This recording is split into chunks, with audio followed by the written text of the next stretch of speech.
something to observe. We're doing, this is a topic that crosses several fields in the school, and we're doing it with partial, well, with historic preservation, and the historic preservation faculty are the best represented here tonight. But also, we've adapted what Frank Matera says is one of the historic preservation norms, and that is to serve alcohol and food at the same time and not sort of put that back to afterwards. So if you haven't got a glass of wine or a beer, please go over there and get one. And also, I see several historic preservation faculty and students who have been mentioned. I also see a number of landscape architecture alums. So I think what I'll do is announce Randy Mason from Historic Preservation was on the search committee. We have a new chair of landscape architecture, and she will be formally announced on Monday, and that's Catherine Sievett North, former fellow of the American Academy in Rome, among other things, and currently the chair at City College. Okay, so when I'm asked what my job is as being dean, I said one of the most important things is to basically interrupt really interesting conversation and be a transition to real substance. I'm getting signs that you can't hear me that well. I got hearing aids a couple of weeks ago, and I sound fine to myself. I sound like I'm the loudest I've ever been in my life. So I'm getting used to that part of life. So anyway, good evening. Welcome to tonight's talk by Sara Cedar Miller. I'm really thrilled that she accepted our invitation to be here and can't wait for you to discover her work. Sara is historian emerita at New York's Central Park Conservancy, the organization that completely restored, transformed, and managed Central Park's 843 acres. And for those of us that need hearing aids, might remember what Central Park was before the Central Park Conservancy.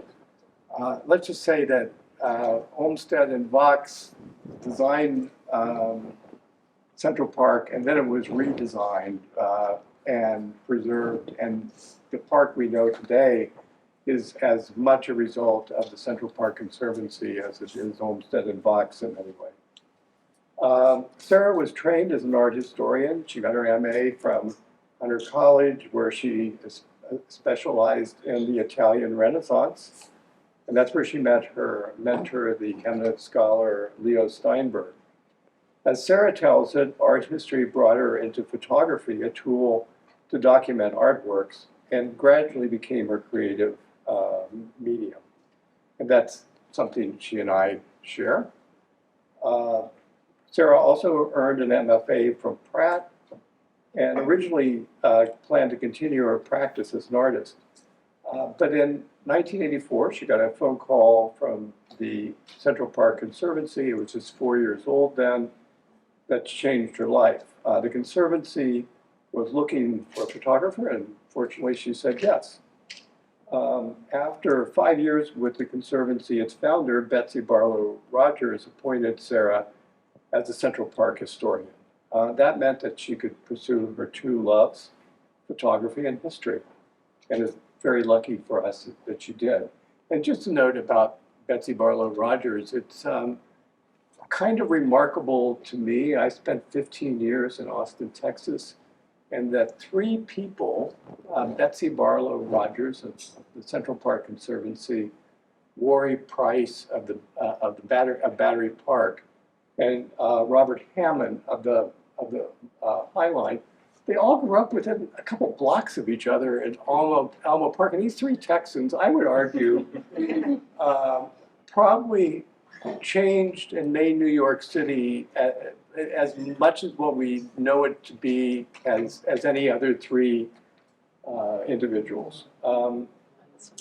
So in 2017, Sara retired from her position as photographer in order to spend more time writing and researching the book Before Central Park. Michael Grant, who writes this and helps me with this, writes comments on the book. And I'm going to restrain myself because I could go on for the rest of the allotted time just to say a couple things. One is, last year was the 200th anniversary of Olmsted's birth, and so there was a lot of attention to Olmsted, and I would say some really serious reconsideration of his work. And when I studied the history of landscape architecture, Seneca Village was nowhere to be found. I thought I knew a little bit about Seneca Village, and then I read Sara's book and realized, my God, there is a much bigger story. So it's a lovely book, and it's one that, as somebody who loves writing and photography himself, it's clearly was a labor of love. I think Bill Whittaker is here from our architectural archives. I imagine that once you got into the archives, it took a while to get out and connecting all the many dots. So I think we're in for a big treat tonight, and without any more hesitation, it's my pleasure to introduce Sara.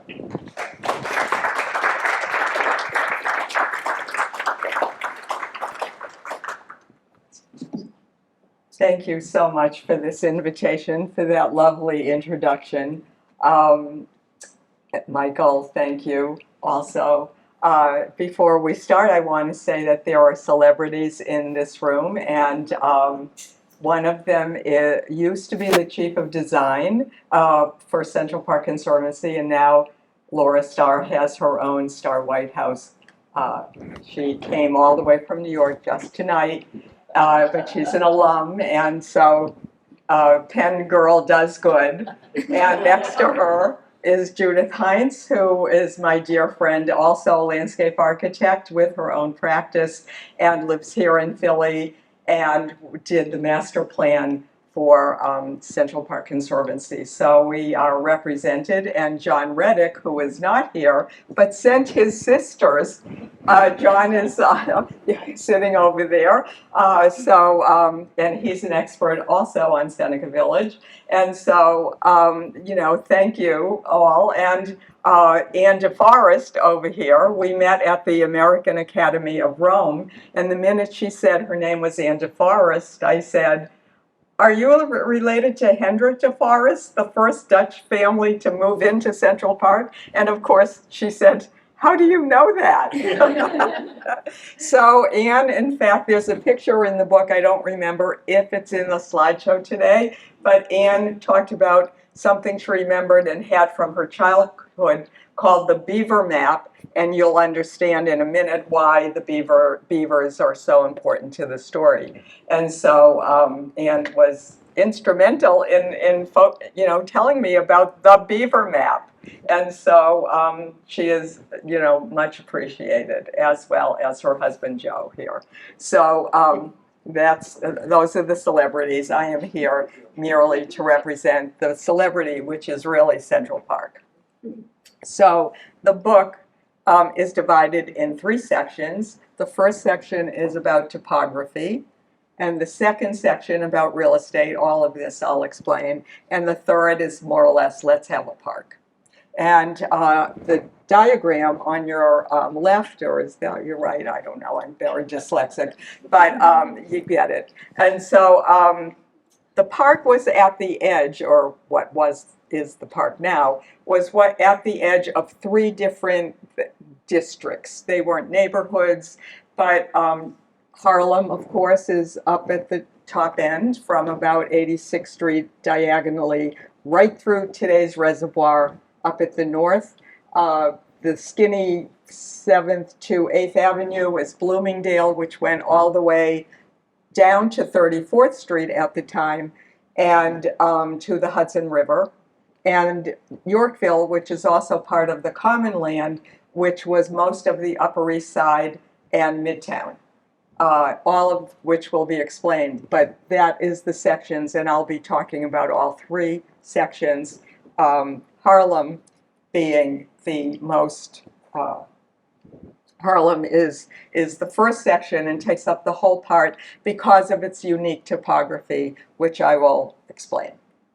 So the Dutch come in the 1620s, and our story begins in 1637 when Hendrik de Forest and his brother Isaac and their brother-in-law Johannes de la Montagne, all Protestants who were escaping religious persecution in France, in Catholic France. They were Protestants, Huguenots, and Walloons, Belgians now. They went to Leiden in Holland, in the Netherlands, and eventually wound up in New Amsterdam. So why did they come to New Amsterdam? Well, they tried for two reasons, and this painting by Gabriel Metsu shows you why, because he's smoking tobacco, all the rage, and wearing a beaver hat, all the rage in Europe. Beavers were extinct. Here's the cute little beaver. And the tail was a delicacy. If anyone here has ever had beaver, I always ask because no one ever has so far. You don't see it on a menu very often. Anyway, the fur is waterproof and soft and supple. And so it was very important for hats and clothing, and it was extinct in Europe, and Russia was becoming extinct, and the Canadians in the 16th century discovered beavers in Canada, and the Dutch heard about it, and one reason they came to New Amsterdam was as an outpost only. New York City at the time, New Amsterdam at the time, was not being interested in being a colony, just merely an outpost to get that beaver fur and timber, because we had lots of that too. And that is a map from Eric Sanderson's book, Mannahatta, which I relied on heavily. And you can see Central Park is the sort of triangle in the map, and how many, this is a map, where is the little, anyway, all right, I don't know where it is. Here it is. There it is. Okay, so all of this here is Central Park, and it's a book about beaver habitats, where the beaver habitats would have been, and so there would have been many beaver habitats because of the wet landscape in Central Park. And so this map here will explain why this part of New York, Manhattan Island, is unique, and in no other place in Manhattan Island. So first you have, here's the Harlem East River, and then you had up here a creek, a very navigable creek that went all the way up to the edge of Central Park and then headed north. And so you had an access to the river. You had a wall of rock where you could look out and see if you had enemies. There's a break in the wall of rock where the native people, the Wisquajics, put a trail through Manhattan, but entered Central Park at 110th Street and exited at 92nd Street, right about where the entrance to the reservoir is today.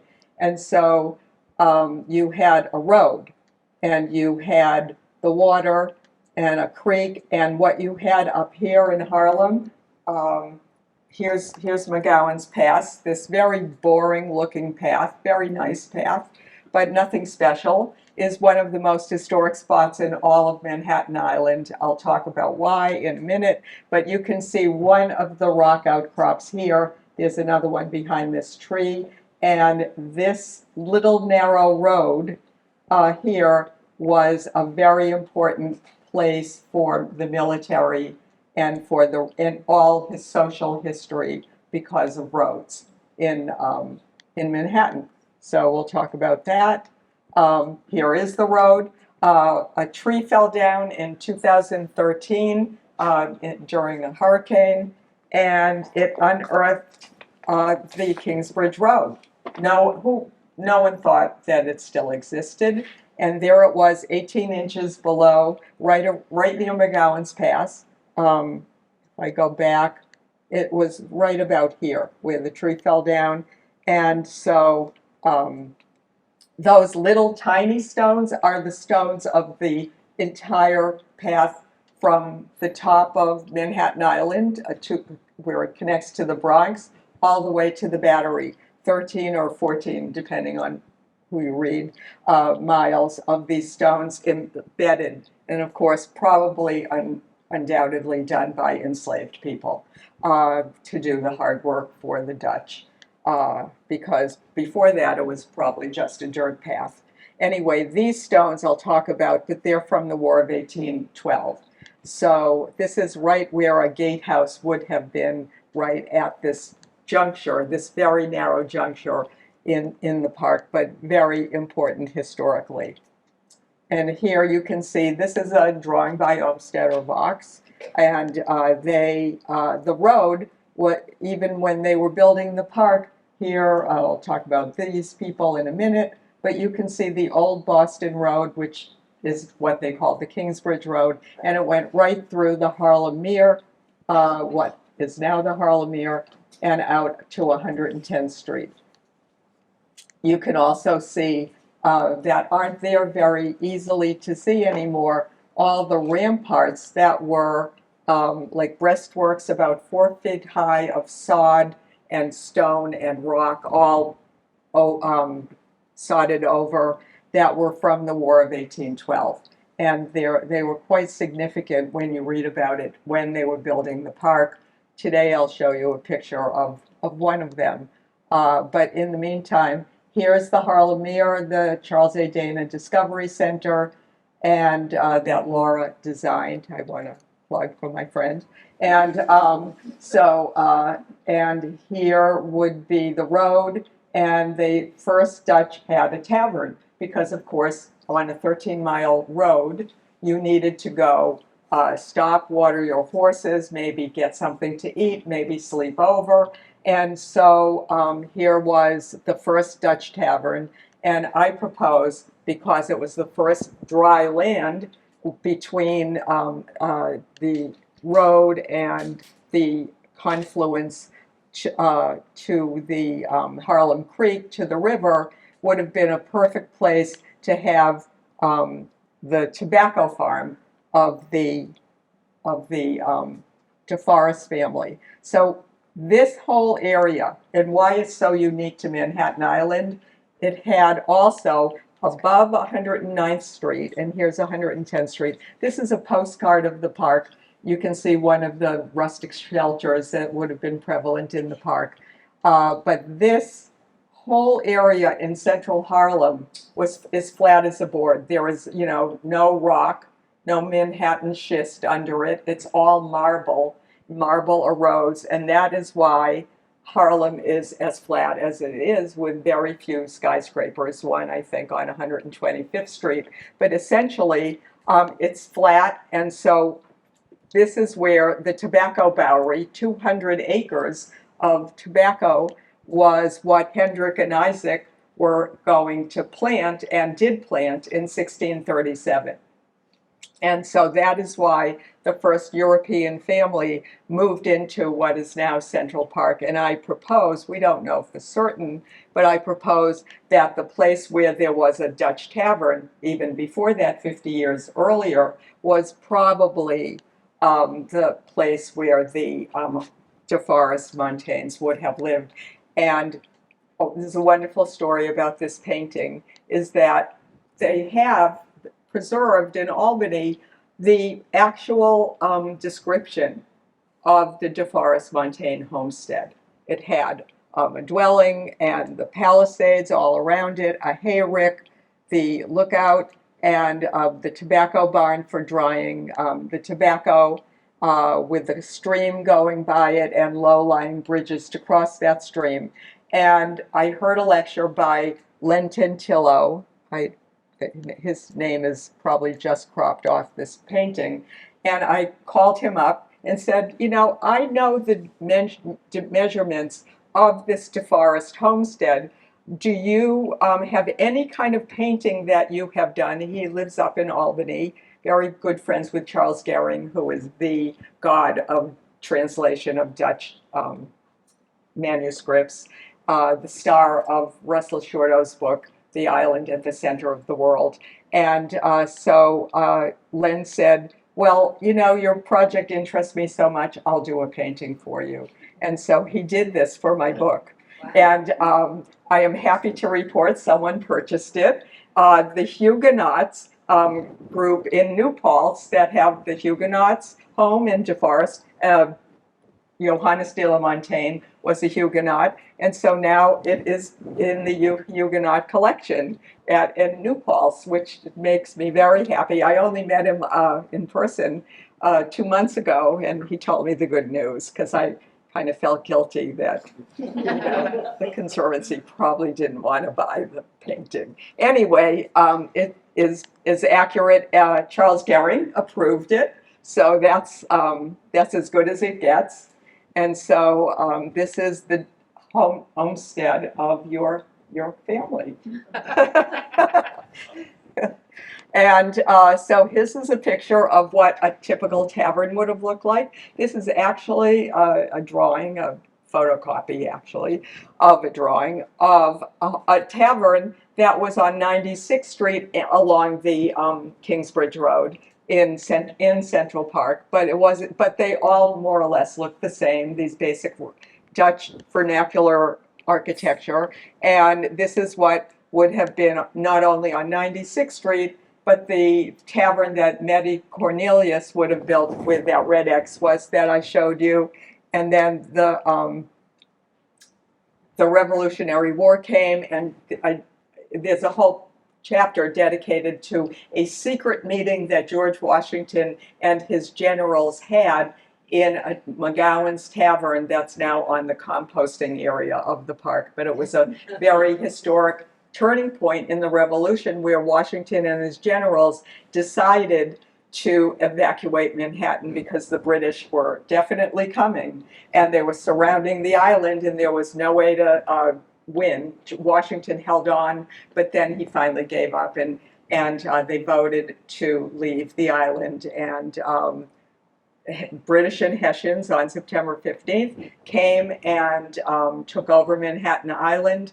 Most people don't realize that for 7 years, New York City, which is what it was then called, became the largest British city outside of London in the world, because anyone who was loyal to the king all moved to New York. People from Philadelphia, we even have records, they all moved to New York because Philadelphia was a rebel area, and if you were loyal to the king, where do you go? You go to New York. And so it became the largest city of loyalists in the country. So this on the Great Hill, this is a drawing by maybe Olmsted or Vaux, but anyway, in the collection, and it's the Great Hill, and you can see the number of Hessian soldiers that they discovered while building the Great Hill in Central Park, and they found red coat buttons, and they found the hooks for the pots and cooking pots.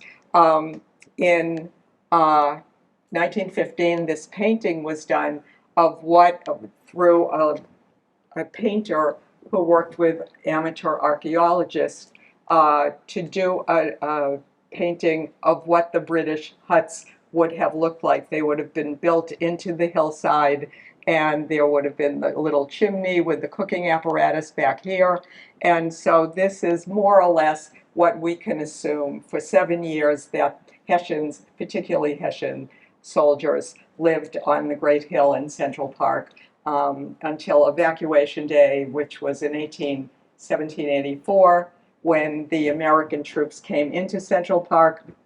You all understand what I mean by that. Came into what is now Central Park, and went down the road and got on ships and left, and Washington's troops came right behind them and took over the city again. There's a lot in my book about the McGowan family who owned one of the taverns, but we don't have time for everything in the book. But here's the road, the Kingsbridge Road again. And this is that gatehouse that I was telling you about, that those big flat white stones that held up this gatehouse here.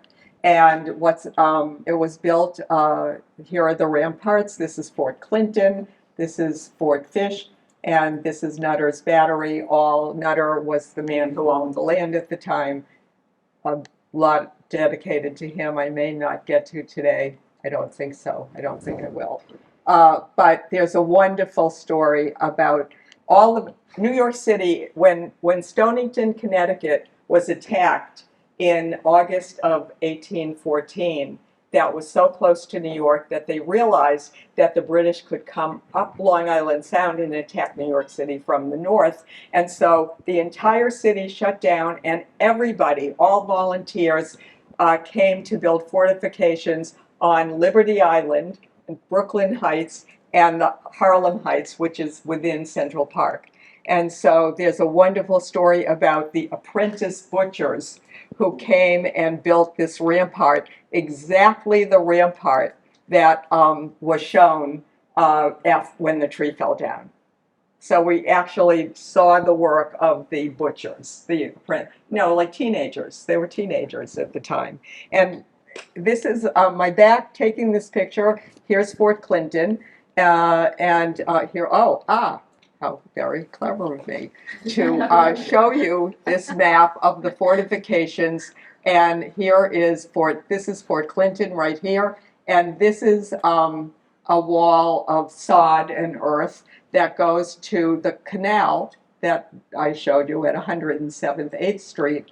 And here are the berms in the park that you can still see that have eroded, but they are not just natural hills in Central Park. They're actually man-made berms that were from the War of 1812. And there are many of them in the park, but this one is pretty pronounced. Most people don't realize that there is a blockhouse, our ruin, freestanding ruin, 34 feet high by 34 feet wide. That is from the War of 1812, also standing in the park. We clear the land around it. We don't really have programs that go up there. It's still in the works. And it's part of one of the strategic plan is to do something with the blockhouse. We don't know what yet. But we will have tours and make sure it doesn't have all the weeds on it. So anyway, the reason topography ruled in terms of the early years where people lived and where they didn't live. So the only really important place to live because of the topography was up in Harlem, where they had all those, very unique features. So when real estate became growing as New York City, it starts at the Battery and never stops growing, still today. And so eventually topography, real estate trumps photography. And real estate topography, whether it's good or bad land does no longer matters. People are buying, living, changing, filling in, excavating the land in order to become land for investment or land for use. And so all of the bad land that was in Yorkville or Bloomingdale, all became investment and real estate was changing hands left and right. So the New York Commons, the common lands, there are two. So I'm going to show you, I'm going to show you what the common lands look like, because everything you read about Central Park is that it was swampy and rocky and treeless, which isn't actually true. although this photograph certainly is typical of what they meant. This is either, I can never figure out whether it's the lake or in the 70s or the pond in the 50s, but either way, it's treeless, it's rocky, swampy. There's a layer of clay underneath that makes the soil, pasty, and no plants could really survive. Uh, Here's all the rock that they're blasting when they're making the park. These are the glacial erratics that were all over the park, all over Manhattan Island. 20,000 years ago, the last glacier started to recede, and it dumped all of these glacial erratics, some the size of a huge automobile, and some the size of a football. But either way, here are the rock outcrops that are the Manhattan schist, but on its skin was all of these glacial erratics that were used to build Central Park. Oh, by the way, this is Fifth Avenue. Looks a bit different today.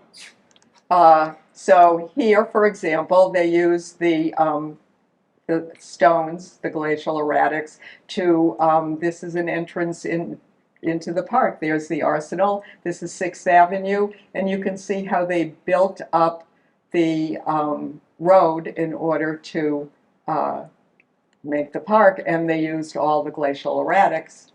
One of the surveyors, Roswell Graves, there's this wonderful book in the municipal archives that he's literally drawn every rock outcrop and every large glacial erratic. I'm showing you right here. This is, I forget what block, 65th to 66th Street, 6th to 7th Avenue, and here are all these glacial erratics on this sort of flat mesa of a hill. So we can actually take this now and figure out how many rocks were actually blasted to build Central Park. If I haven't done that yet, but I probably will. It sounds like a good post-book job.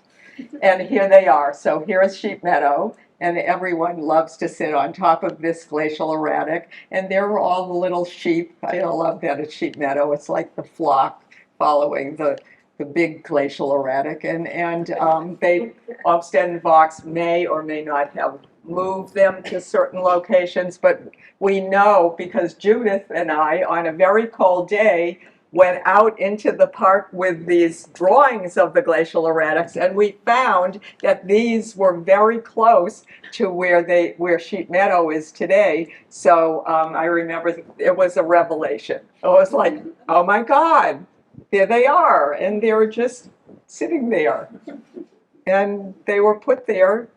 It's a slight slope. It's not a really big slope, but they're holding back any erosion. So here, in my favorite, is these are in the middle of what's now the lake. There are these rock outcrops are very fancifully drawn, but beautiful. And swampy over here, and here are all the rock outcrops.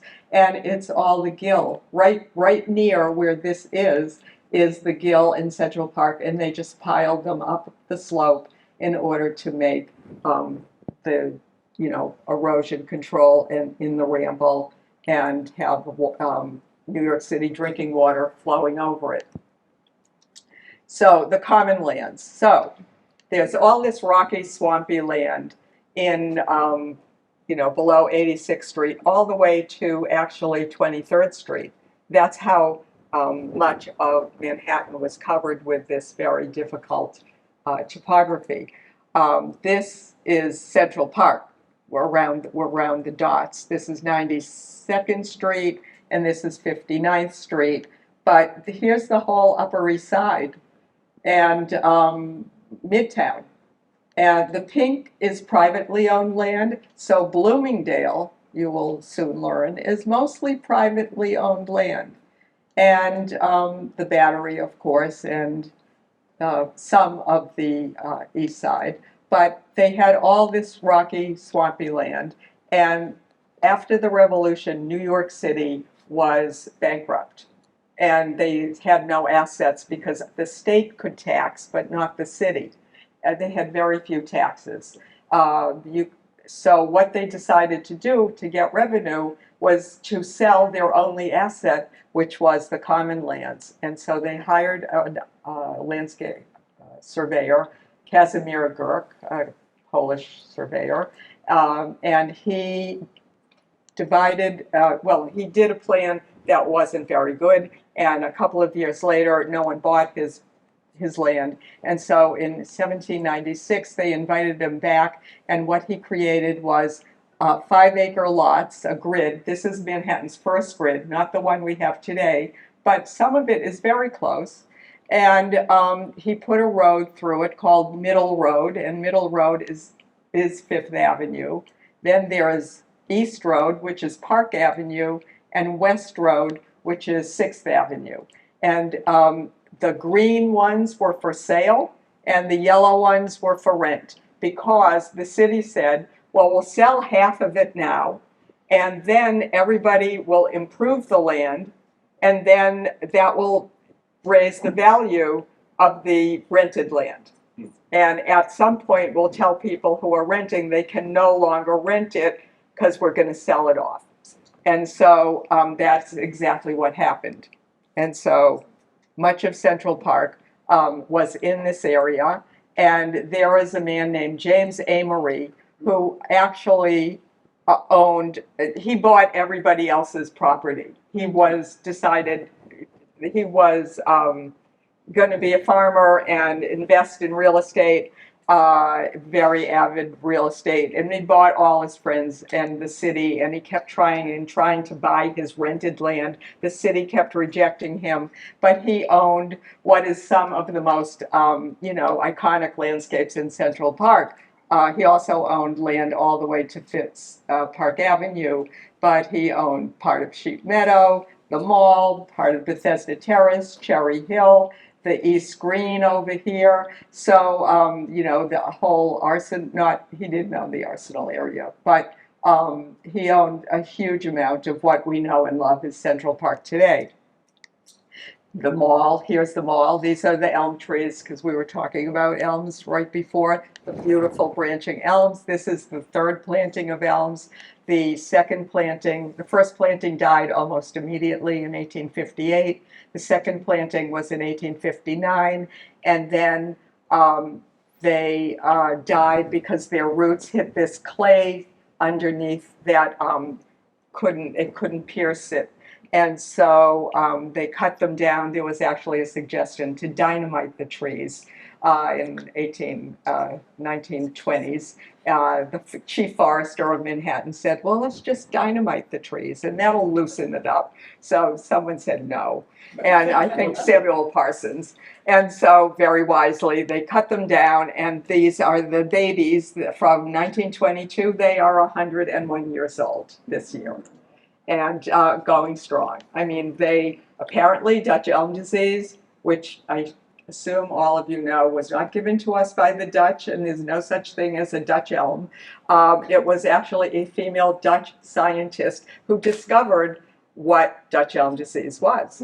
And so I think they get a bad rap for calling it Dutch elm disease. But anyway, so he owned, James Amory owned Bethesda Terrace, but James Amory, and here's a beautiful painting by Calvert Vaux's brother-in-law, Jervis McEntee, at the New York Historical Society, which is the view of what Bethesda Terrace, looking at the Ramble, would have been, and here's would have been the lake, and here's the wall of the reservoir, and there is the tower that today is Belvedere Castle. And this painting is here, all the rock, and there was a stream right here.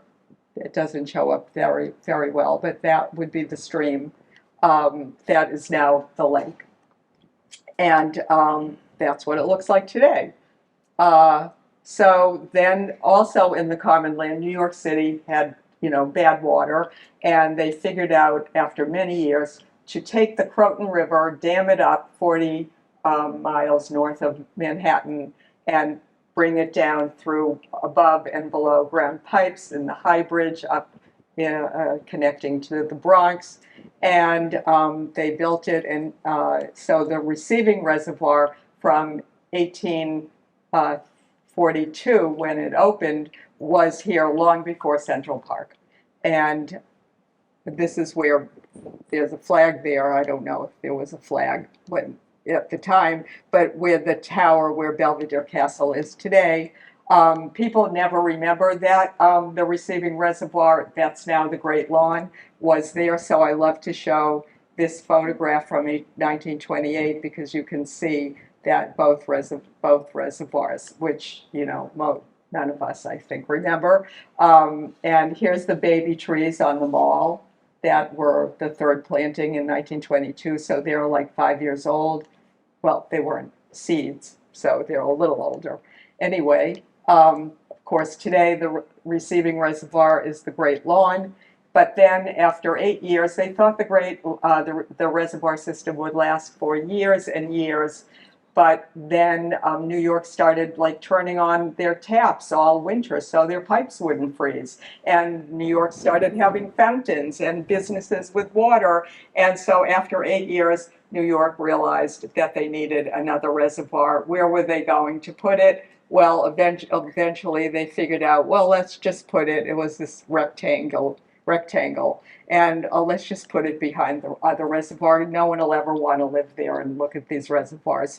So that's the land that they took. And Egbert Ville, who is sort of not an unsung hero, I wouldn't call him a hero of Central Park, but he deserves more credit. So he was an engineer who was chief engineer before Olmsted and Box ever walked into the situation. And he was from West Point, trained, and he looked at the shape of the landscape and said, well, make your reservoir this shape. Why make it a rectangle? You'll save all this money on rock blasting, and you'll have a much more naturalistic looking reservoir. So for Egbert Ville, we are grateful that we have a much better shaped reservoir than a bigger rectangle. Here is the reservoir today, and over here. This was like a bowl. Someone in New York Times described it like it couldn't be more perfect. It's like a bowl scooped out, just waiting for water.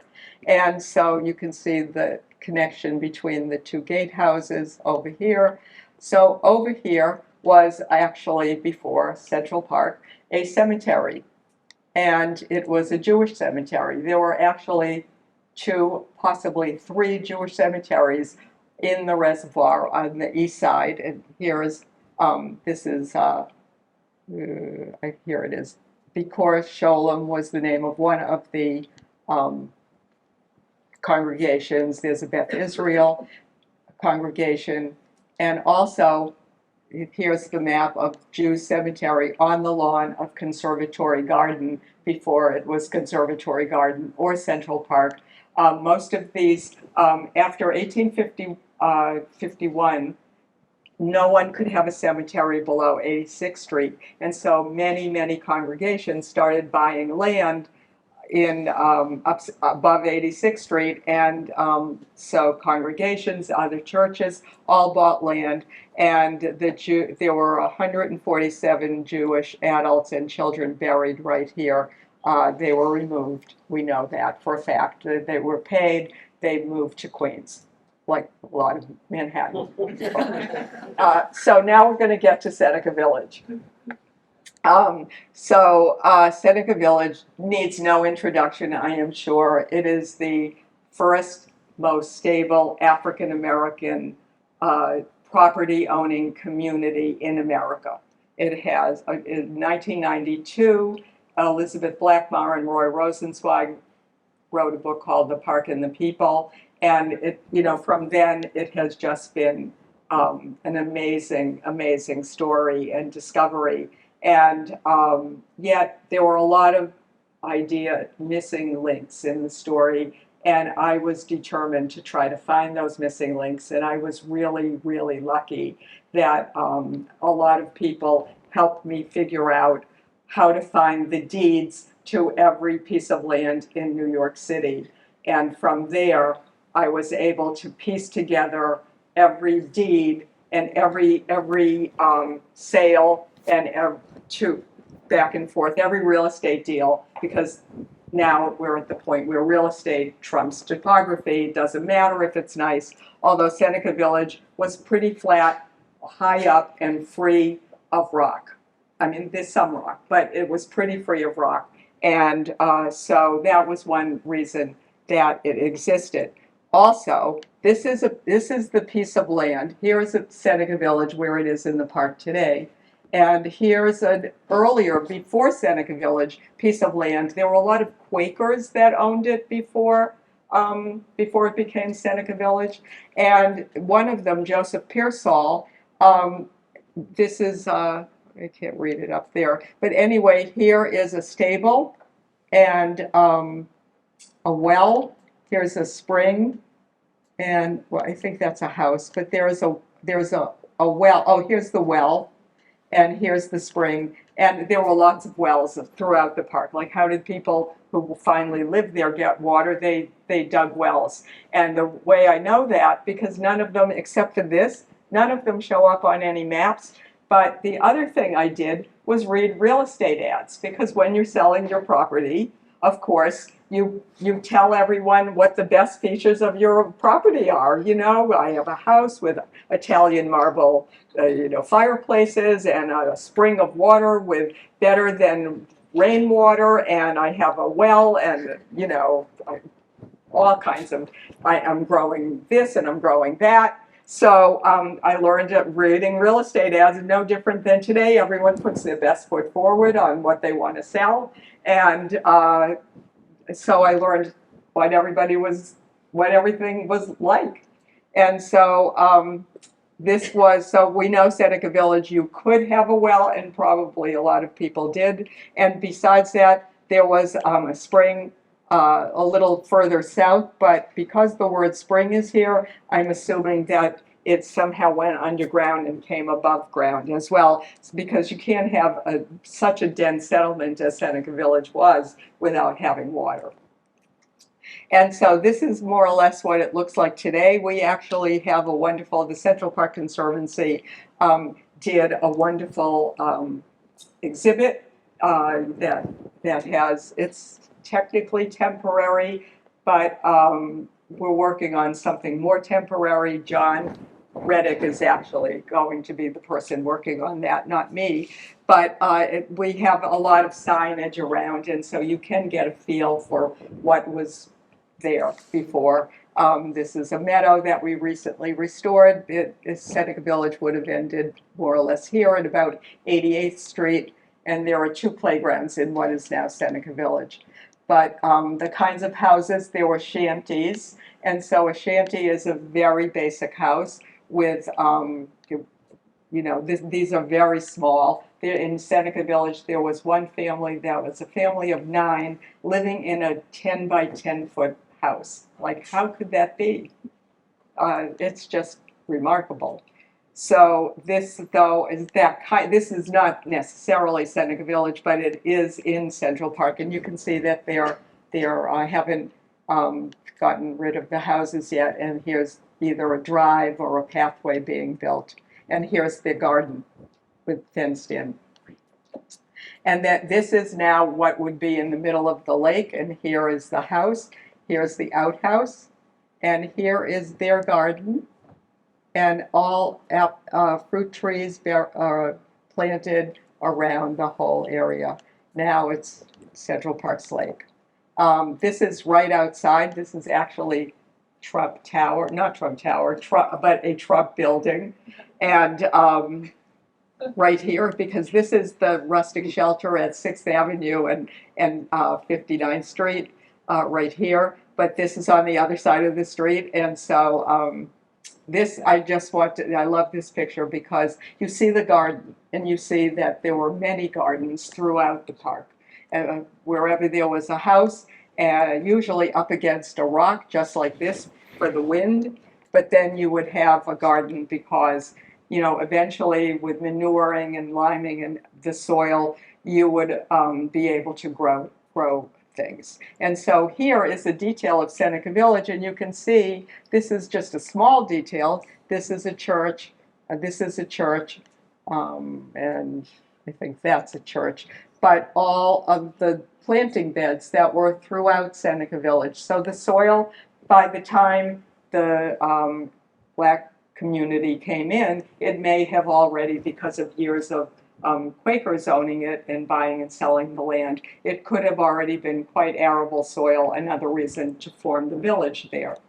Weeksville is an African American community in Brooklyn, and new restored, but the houses were still there. And I'm just showing you it because in its finer days, I have a feeling that Seneca Village might have looked something like this, at least part of it.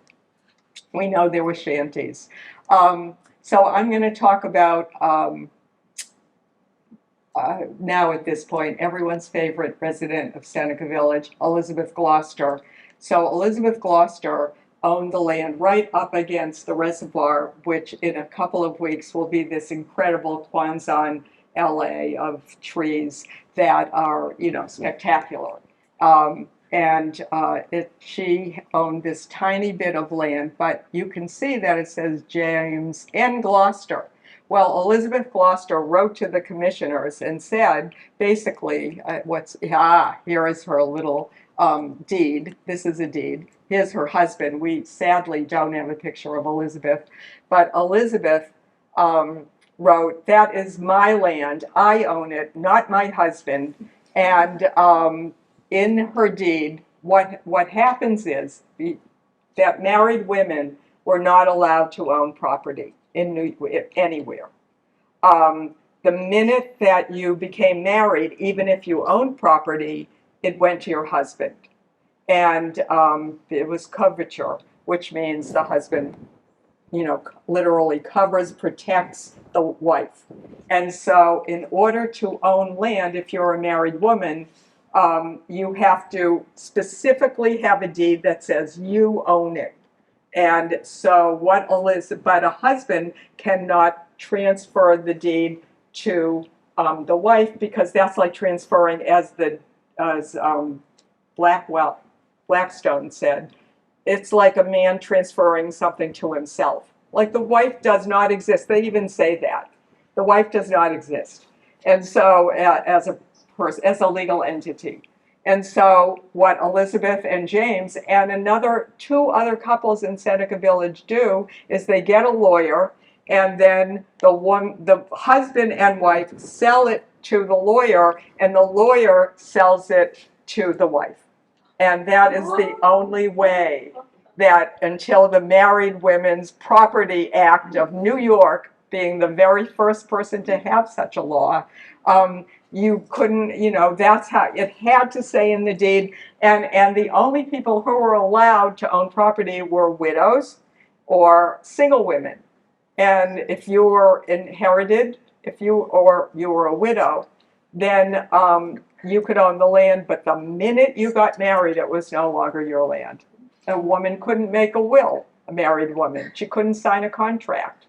And so, you know, this was shocking. But what's interesting is, so far, I have not found any white people who have done this. I'm sure there must be some, but to have 3 couples in Seneca Village do this, it's pretty amazing.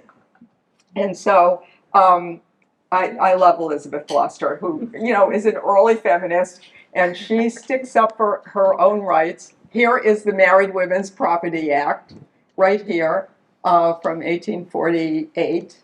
I won't read it, but basically it allows married women to finally own property. All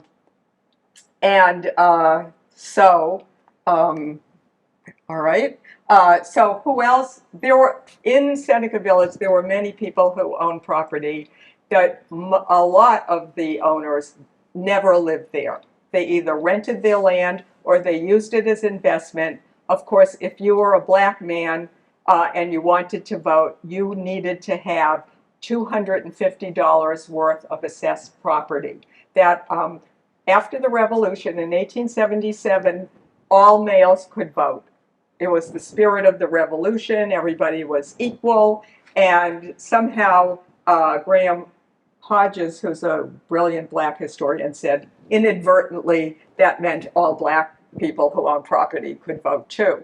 So sooner or later, a lot of people got wise to this, particularly after some election where enough black people voted for the Federalists that the Republicans got furious. And in the Constitutional Convention of New York of 1821, they decided that they would take away the vote for black men unless you had $250 worth of property. A very important reason why Seneca Village would have been founded.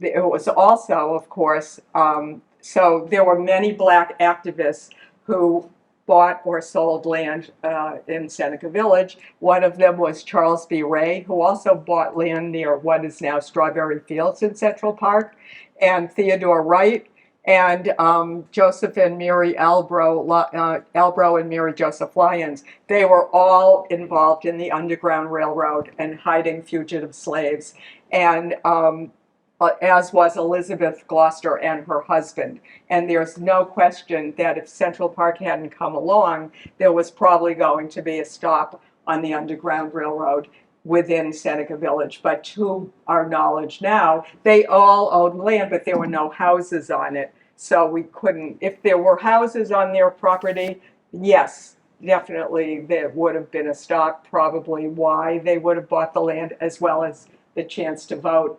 But there were never houses on the property, on their property. And so Elizabeth was a radical. John Brown, who, at Harper's Ferry, she was the only person who gave him money in order to, and she stayed with the Gloucesters in their Brooklyn home before he left for Harper's Ferry on the raid of the Federal Arsenal. She gave it to Frederick Douglass, who gave it to John Brown. And so Elizabeth and her husband were real radicals, as was particularly Theodore Wright, who believed violence was the only way to get anywhere in this world. So they were really a radical bunch in Seneca Village, although they didn't live there. This is Elizabeth died in 1883 at the age of 66. She was, at the time of her death, either the richest or one of the richest black women in America.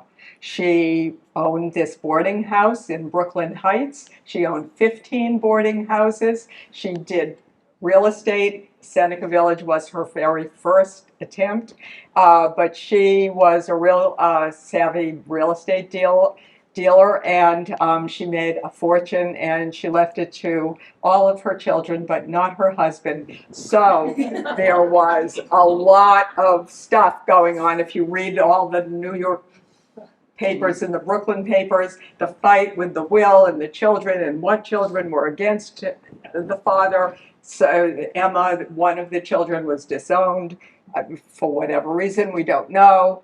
But anyway, Seneca Village, there's so much I could tell you. I'll tell you a little more in a minute, but about the people who live there, who actually live there. I just don't have time. I wish I could do a whole lecture on Seneca Village. Anyway, here is also in the 1840s, New York City gets the largest immigration coming in, Germans and Irish. This is the area of what's today the pond, this very swampy area. This would be a piggery. A lot of the Irish and German immigrants had piggeries because in Ireland all you could eat was potatoes, but in America there were pigs everywhere. Pigs roamed the streets. Pigs until 1866, pigs, dogs, and goats were the Department of Sanitation. They ate all the garbage on the street that people threw out the window. So if you had a pig, you had a meal.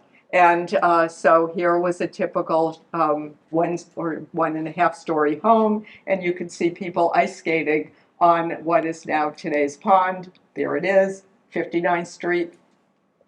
And so there was an enclave of Germans also who settled because there was a lot of political revolution in Germany, and they all had a little settlement, not unlike Seneca Village, but not as many people. And they were renters not owners, but they all were renting land and living in what's basically the East and North Meadow, clear across from the 90s and hundreds, across the park, right across from Mount Sinai Hospital would have been where they would have had some of their property.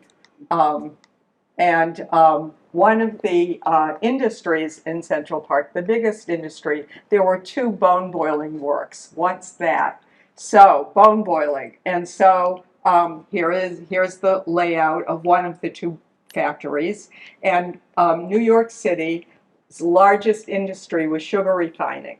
And in order to refine sugar from the dark molasses slurry that came in boats from the Caribbean, you had to refine it to get this stuff, which we all know today, not healthy, but still, everybody in Europe wanted sugar, as did we. And so what happened was you had bones from dead animals that were laying all around your property, and then you would boil them. The smell was obnoxious, and take the stuff off the bones and then put the bones in the bone factory. And here, this is a tiny, tiny little piece of a much larger drawing of people planting the mall elms. But I was looking at it one day, I went, what's that? But knowing that it was in the 60s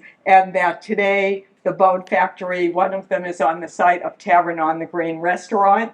And so that's exactly where it would have been. So here is the evidence, the chimney from the bone boiling factory, from this bone. Here's their well, by the way. And so what you did was take the bones and you put them in a furnace for very high heat, and that became charcoal, or known as bone char. And then you put the wet slurry of all of the brown sugar, whatever, molasses, through it, and it comes out to be white, crystallized. So this was mainly the Domino, the Domino factory was in Williamsburg and only ended in, I think, the 1960s, and now they've made it into a park, Domino Park. But all of New York City's biggest industry was sugar refining, and in Central Park we had two bone, and they were known as bone boiling works. And so one on the site of Tavern on the Green, and one more or less across the street from the New York Historical Society. So here we have, now let's have a park. Which park should we choose? Park and the People goes on and on about this, so you can read about it. But it was a decision between Jones Park. Those are the Keeping Up with the Joneses. So there are those Joneses, Edith Wharton's Joneses.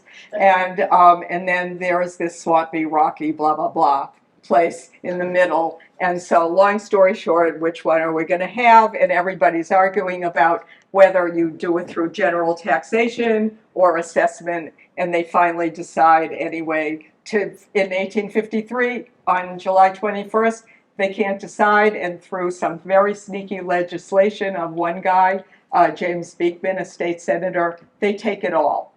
And so for 1 year, this is the major park that everybody has been waiting for. But then in 1854, they get rid of all but this part, and the Central Park. And by the way, in the 19th century, you never said, I'm going to Central Park. You always said, I'm going to the Central Park. And I think that stems from the fact that it once was in competition with the Joneswood or the Central Park, and they kept the. So anyway, we no longer do that. So it only ended at 106th Street until 1863, but they had surveyors come in, and every building was surveyed. You can see here, this building is worth, this is Seneca Village, by the way, and so here's a building worth $2,000. Here's one worth $1,824. Their shed is worth $10.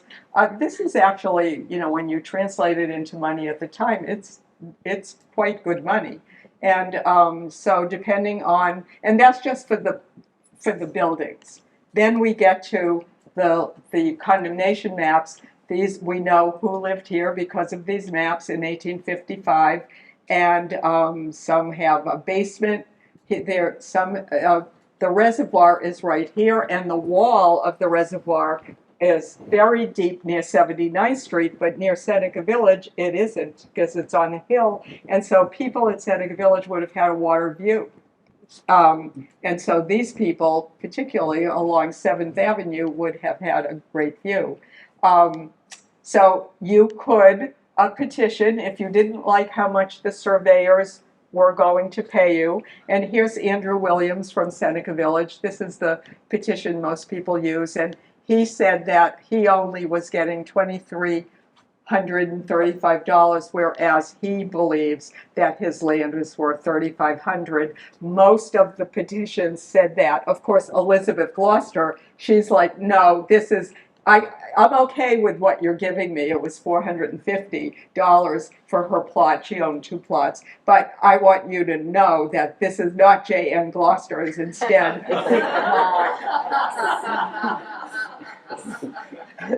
so I wanted to know, we know we have a million documents that say it costs $5 million to buy the land for Central Park up to 110th Street.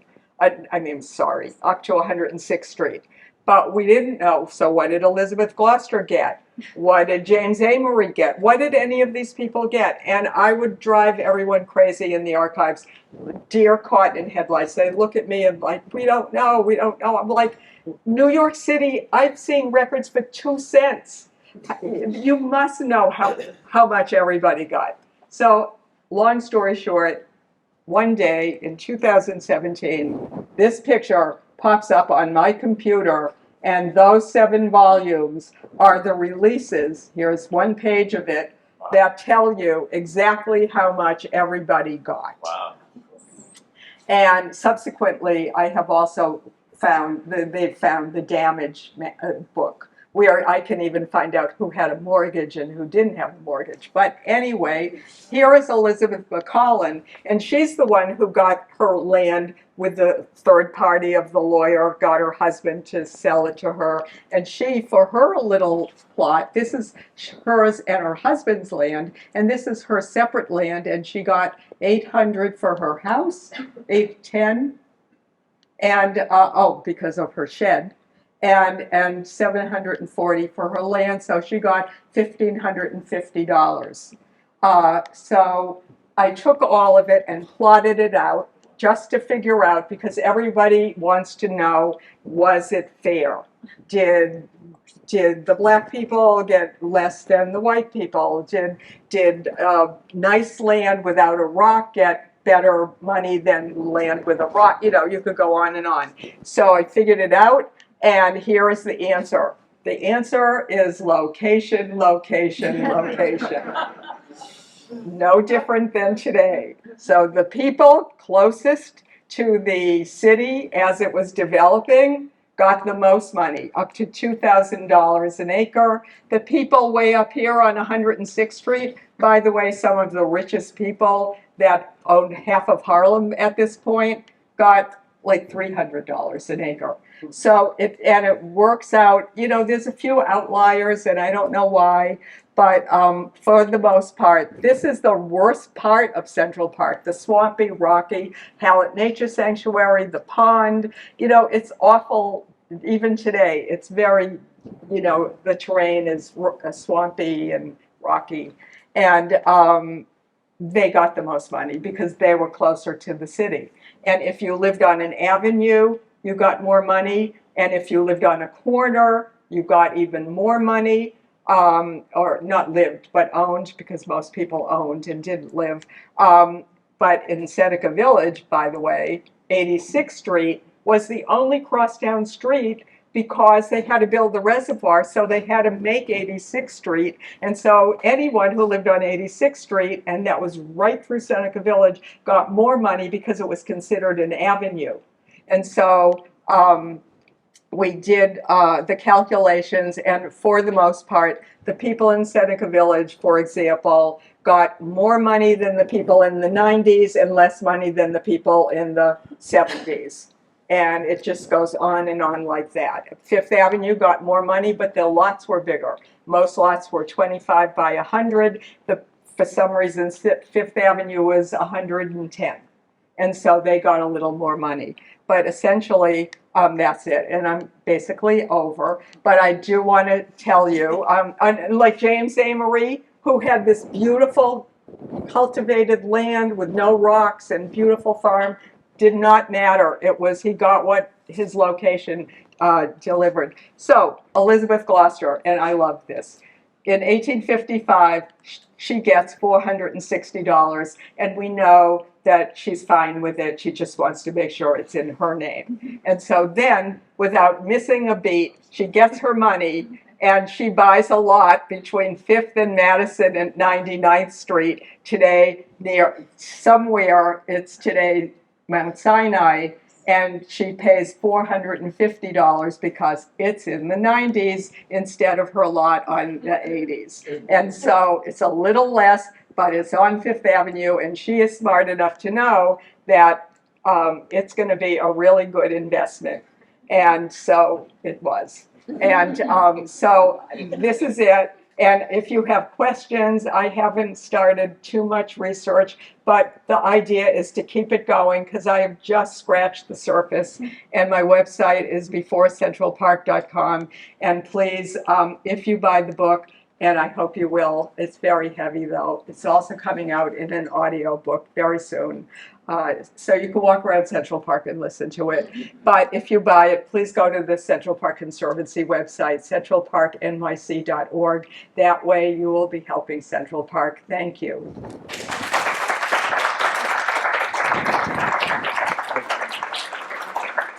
I will happily entertain questions if you have any time.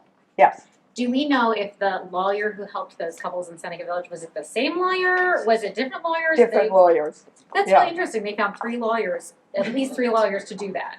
Well, probably. It wasn't a big deal. It was just, you know, I'm going to sell you this, and for $10, I'm going to sell it to you. And yeah, I mean, there were lawyers in Seneca Village who were actually very radical abolitionists, white lawyers who were very radical abolitionists who worked with people. There's one instance of a family, a white family, the Wagstaffs, who basically owned what's now part of the Metropolitan Museum of Art, who helped Sally Wilson, a black woman who worked for them. She probably crossed the park, and they got her to act as lawyer. There were lawyers in the family to get her land instead of her husband.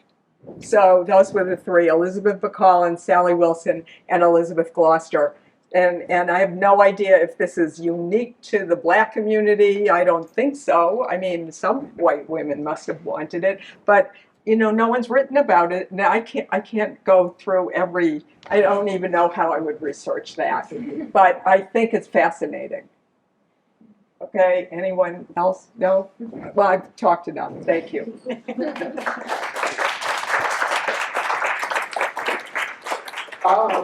And thank you, Sarah. And I love the book. And do buy, if you haven't read it, there's literally just scratched the surface of a wealth of information and research. So buy the book, have a drink, and thank you very much for being here.